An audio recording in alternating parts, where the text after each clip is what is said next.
बच्चों के मानसिक और शरीर के विकास के लिए लीजिए किड्स केयर पाउडर, यानी एक ऐसा सॉल्यूशन जो बढ़ाए आपकी मेमोरी पावर, आपके बच्चों को दे पूरी एनर्जी। तो अब बच्चे जब भी मांगे चॉकलेट शेक, दे उनको ये किड्स केयर पाउडर। ये आपको मिले अपने नजदीकी प्ले स्कूल पर या फिर कॉल करें 8010727232 पर। नमस्कार, मैं प्रभात रंजन मिश्रा और आप देख रहे हैं नेशन लाइव।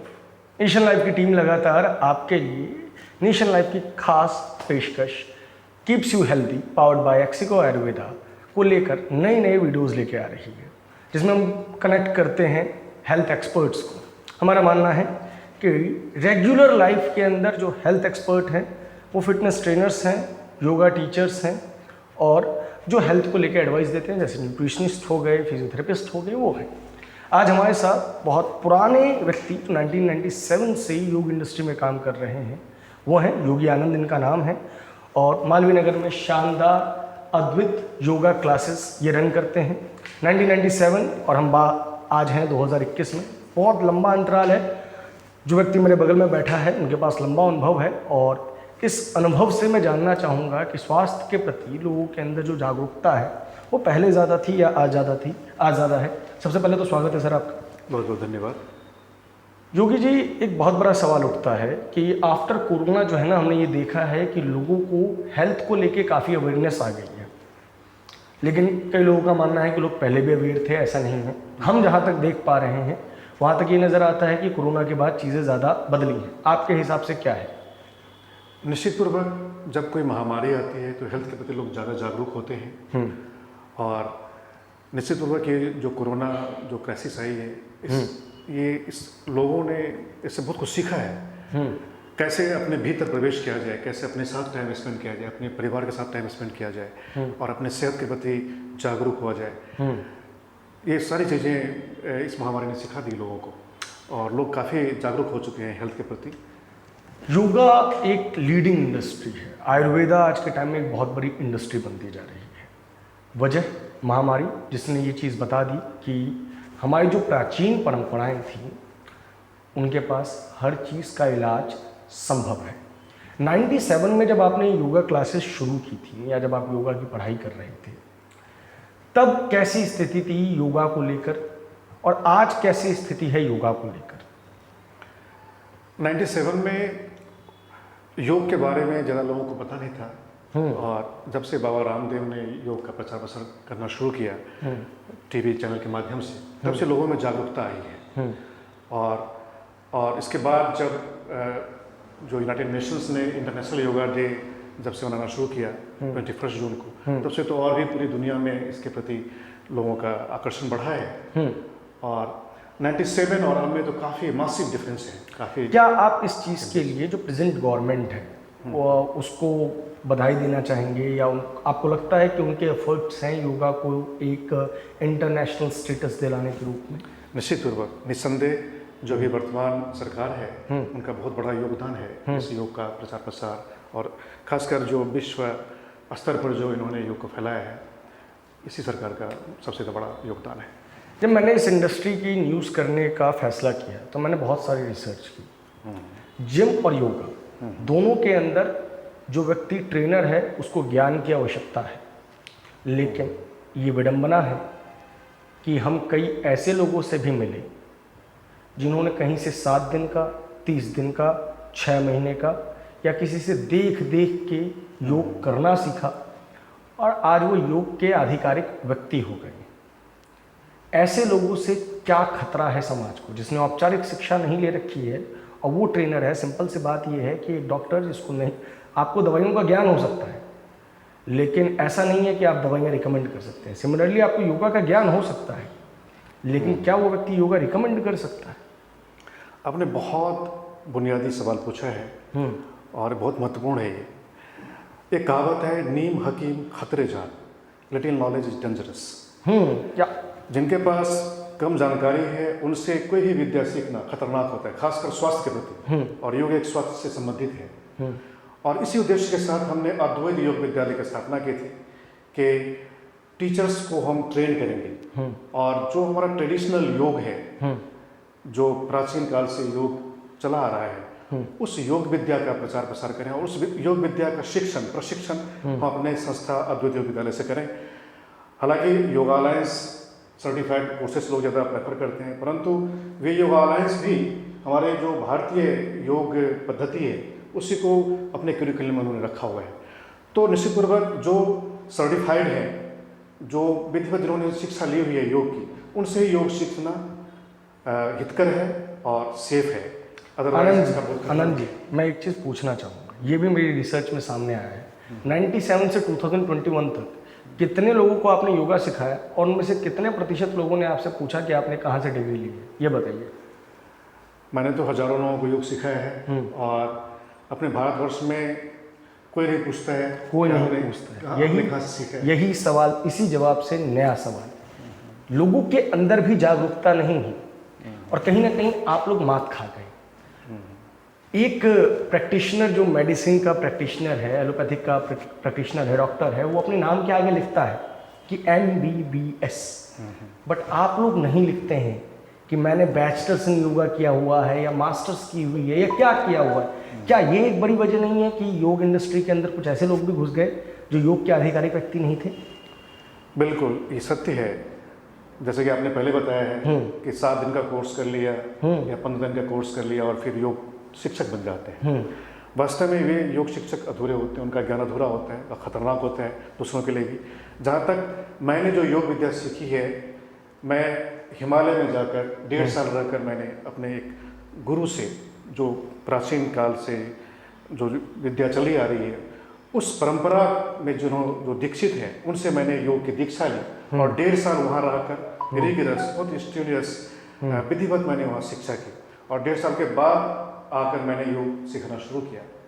आनंद जी, एक और सवाल, हमने ये भी पाया कि जिन लोगों ने बड़े बड़े कॉलेजेस से डिग्री ली है, वो ये चीज़ भी कहते हैं कि जब हम कॉलेज से पास आउट हुए और अगले दिन मुझे क्लास को ट्रेंड करना था, तो मैं एज अ ट्रेनर तैयार था ही नहीं।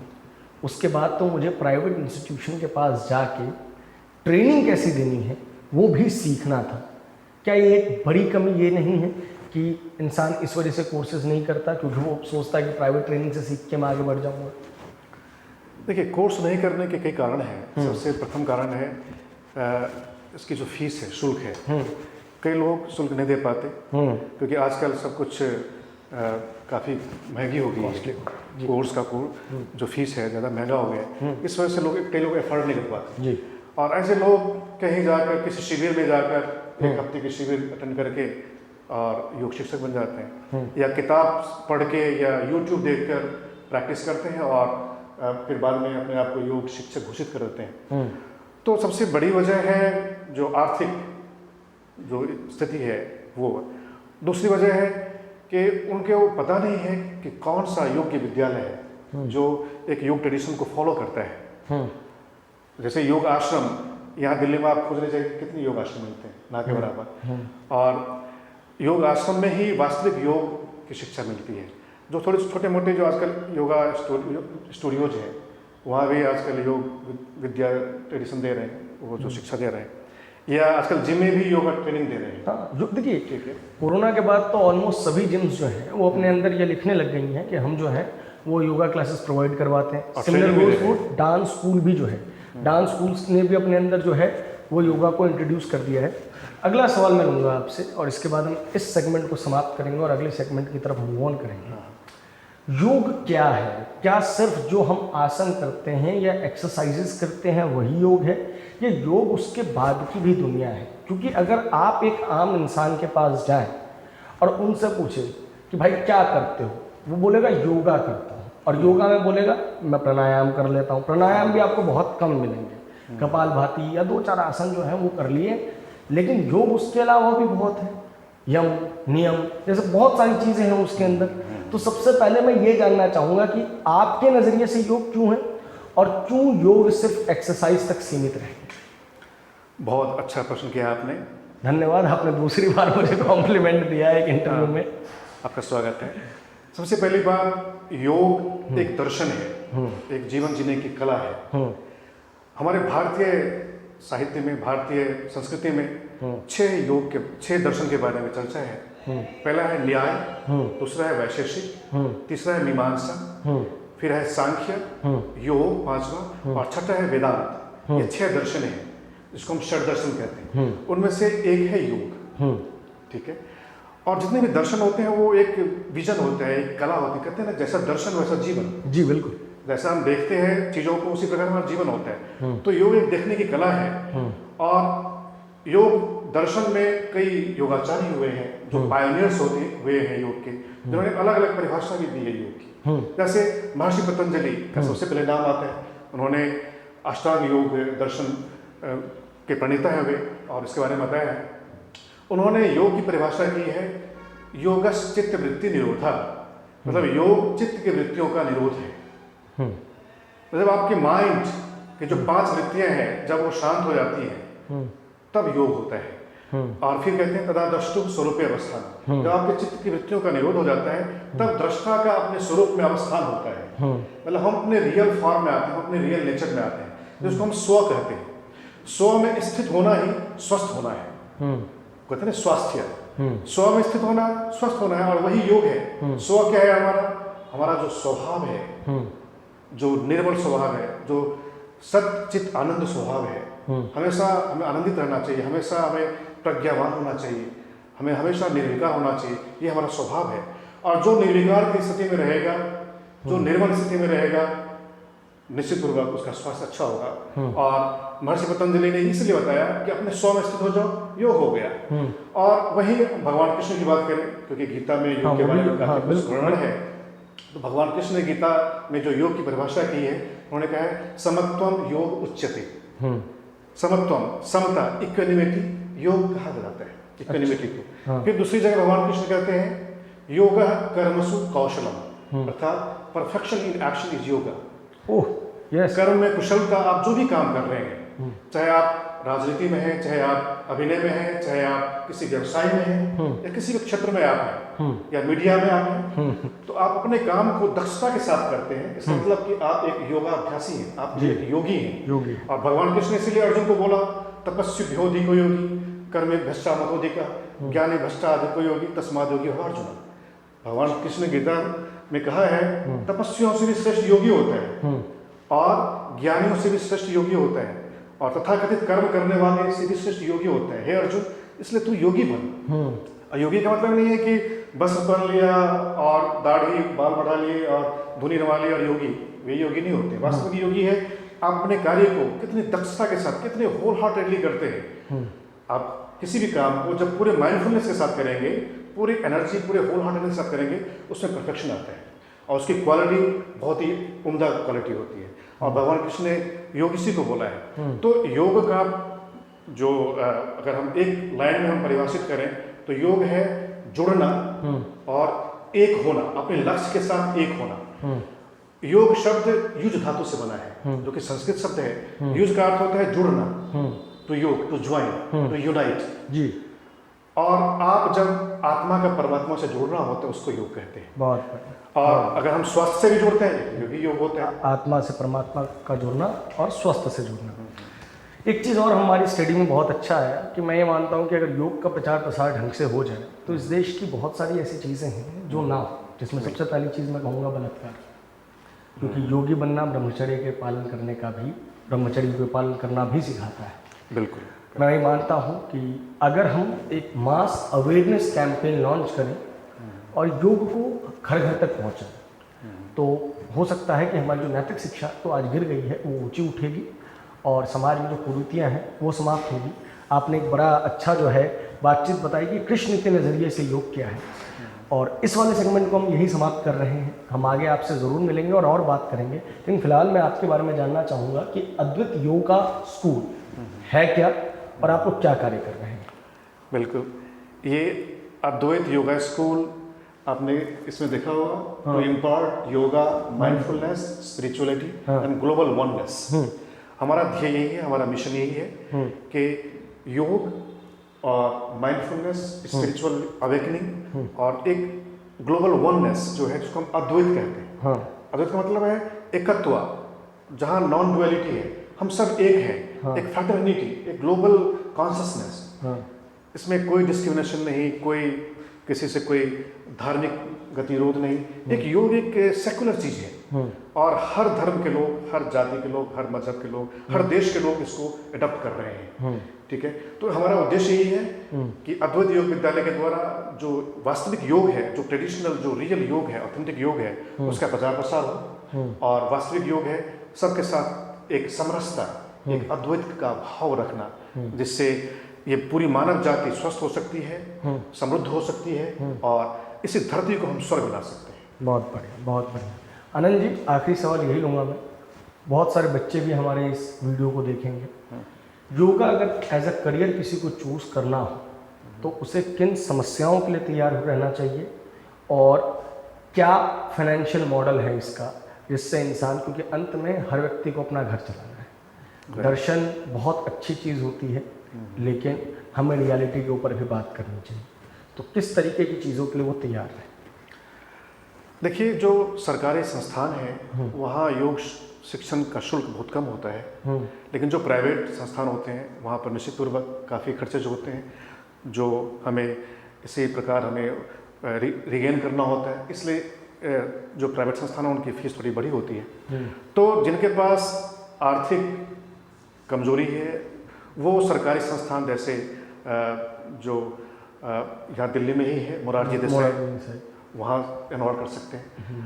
या इसके अलावा अगर इंटरनेशनल लेवल का कोर्स करना चाहते हैं तो जो योगा अलायंस है, जो अमेरिका में जो स्थित है, उसके सर्टिफिकेशन कोर्सेज होते हैं। ये भी बड़ी विडंबना है ना कि भारतीय योग का इंटरनेशनल कोर्स अमेरिका करा रहा है। चलिए इस तो बाद में बात करेंगे, फिलहाल आप आगे अपनी बातों को। तो जो योगा अलायंस सर्टिफाइड कोर्सेज होते हैं, जैसे 200 आवर्स होता है, 300 आवर्स होता है, 500 आवर्स कोर्सेज होते हैं, ये कोर्सेज करके इंटरनेशनल लेवल पे उनको लाइसेंस मिल जाता है, किसी भी कंट्री में वो योग सिखा सकते हैं। तो जो इंटरनेशनल लेवल पे मूव करना चाहते हैं उनको इंटरनेशनल सर्टिफाइड कोर्सेज करना चाहिए, जैसे योगा अलायंस है या वर्ल्ड योगा अलायंस है, जिससे हमारा स्कूल एक्रेडिटेड है। तो ये कोर्स करना चाहिए। जो 200 आवर्स होता है वो ग्रेजुएट लेवल का कोर्स होता है, जो 300 आवर्स होता है वो मास्टर लेवल का कोर्स होता है, पोस्ट ग्रेजुएट होता है। तो दोनों मिला के 500 आवर्स होता है। तो जो 500 आवर्स कर लेते हैं वे मास्टर लेवल के ट्रेनर हो जाते हैं। तो जो अगर अपने भारतीय देश स्तर पे ही, जो राष्ट्रीय स्तर पे ही करना चाहते हैं तो मोरारजी देसाई से करें और शिक्षक बन जाएं, और जो उससे आगे मूव करना चाहते हैं वो इंटरनेशनल कोर्सेज। शिक्षक बनने के बाद पैसे कैसे करें ये बताइए ना। यस, पैसे मॉडल पे है ये। बिल्कुल, आजकल हर परिवार को योग चाहिए। मैं कहता हूँ अगर हर परिवार से भी योग शिक्षक बन जाए फिर भी योग शिक्षक की डिमांड कम नहीं होगी। हाँ, बिल्कुल सही बात है। ठीक है, इतनी आवश्यकता है हर जगह। तो सबसे पहले सर्टिफिकेट कोर्स करने के बाद फ्रीलांसिंग कर सकते हैं। जैसे अपना प्रोफाइल बनाने, सोशल मीडिया पर प्रोफाइल बनाएं। आजकल बहुत फ्रीली अवेलेबल है, जहाँ अपना प्रोफाइल बना के लोगों की इंक्वायरी आनी शुरू हो जाती है। ठीक है, मैं नाम नहीं लूँगा, लेकिन कहीं भी जाके वो रजिस्टर कर सकते हैं जिनका नाम बहुत है सोशल मीडिया में, और वहाँ से इंक्वायरी आनी शुरू हो जाती है। उसके बाद कुछ पेड ऐसे भी कुछ कंपनीज हैं जो कुछ पैसे लेती है और उनको लीड्स इंक्वायरीज देती है, उनसे बहुत इंक्वायरी जाती है और लोग क्लास कर नहीं सकते तो इंक्वायरी आती है। मतलब कि अच्छा फाइनेंशियल मॉडल, अच्छा फाइनेंशियल हो जाता है, इंसान अपना करियर इसको चुन सकता है। सर्टिफाइड होने के बाद 20,000 से लेके 1.5 लाख 2 लाख तक कमा सकते हैं। ऐसे लोग हैं जो योग के द्वारा कमा रहे हैं। कोरोना फिर से अपना फन फैला रहा है, जो केसेस बंद हो गए थे वो आने बढ़ गए हैं। इस वक्त लोगों ने थोड़ी सी लापरवाही भी करनी शुरू कर दी है। घर पे बैठ के कौन से ऐसे योग करें जिससे उनकी इम्यूनिटी मजबूत हो और कोरोना से वो बचे रहेंगे? बिल्कुल, घर में बैठकर जहाँ तक योग करने की बात है तो आपने सूर्य नमस्कार का नाम सुना होगा, सन सैल्यूटेशन। केवल सूर्य नमस्कार कोई अगर 21 राउंड कर ले तो उसी में शरीर के जितने भी अंग हैं सबका उसमें डिटॉक्सिफिकेशन, हीलिंग हो जाती है। केवल सूर्य नमस्कार करें और कुछ और आसन, स्टैंडिंग आसन है, ताड़ासन है, नटरासन है, वृक्षासन है, वीरभद्रासन है, कुछ स्टैंडिंग आसन करें। उसके बाद कुछ सिटिंग आसन में जैसे तितली आसन है, अर्धमत्स्यन्द्रासन है, वज्रासन है, उष्ट्रासन है, ये कुछ आसन करें तो इससे भी शरीर के अलग अलग हिस्सों का काम हो जाता है। इसके बाद कुछ सुपाइन आसन होते हैं, जैसे पीठ के बल लेकर करने वाले आसन, जैसे साइकिलिंग होता है उसके बाद पाद संचालन होता है जिसमें लेग रोटेट करते हैं। उसके बाद पवन मुक्तासन आसन है, ये कुछ आसन है, ये करें। उसके बाद पेट के बल लेकर करने वाले आसन करें, जैसे मकरासन है या शलभासन है और भुजंगासन है, उसके बाद धनुरासन सबसे बेस्ट आसन होते हैं जो पूरे शरीर को स्वस्थ बनाता है। और सबसे आखिर में शवासन करें। इसके बाद ये आसन करने के बाद कुछ प्राणायाम करें, जैसे अनुलोम विलोम है, कपालभाति है, शीतली है, शीतकारी है, भस्त्रिका है, भ्रामरी है। ये 7 प्राणायाम है जो 7 प्राणायाम करने से हमारे जो ब्लड है, रक्त की शुद्धि होती है। बहुत बहुत बढ़िया योगी जी। हम एक एक करके कोशिश करेंगे कि इन सभी आसनों पर भी आपसे बात करें। एक चीज़ मैं आपको जोड़ना चाहूँगा, योग के साथ साथ आयुर्वेद का भी जरूर ध्यान रखें। हाँ, स्वस्थ जो पौष्टिक भोजन है वो करें। हाँ। और कुछ ऐसे आयुर्वेदिक के औषधियाँ भी होती हैं, उनका भी सेवन करने से योग में 4 चांद लग जाते हैं, क्योंकि योग आयुर्वेद के बिना अधूरा होता है। या आयुर्वेद भी योग के बिना अधूरा है। ये आयुर्वेद दोनों भी जो योग है के वो बिना म्यूचुअल एक दूसरे के साथ लेके चलने वाली चीज़ है। और इसी चीज़ के लिए हम आप जैसे लोगों को कनेक्ट कर रहे हैं, क्योंकि you are the real health adviser, जिससे लोग डे टू डे कनेक्ट होते हैं। बहरहाल आज की इस वीडियो में फिलहाल इतना ही। इस वीडियो पर आपकी जो भी प्रतिक्रिया है कमेंट बॉक्स में ज़रूर बताएं। एक्सिगो आयुर्वेदा की इस खास मुहिम जागरूक रहें, स्वस्थ बने में भाग लेने के लिए आप नीचे दिए गए नंबरों पर संपर्क कर सकते हैं। किसी और इंक्वायरी के लिए भी आप नीचे दिए गए नंबर पर संपर्क कर सकते हैं। योगा अद्वित योगा क्लासेस के कॉन्टैक्ट डिटेल्स डिस्क्रिप्शन बॉक्स में है, इनसे बात करने के लिए भी आप संपर्क कर सकते हैं। धन्यवाद। धन्यवाद, नमस्कार।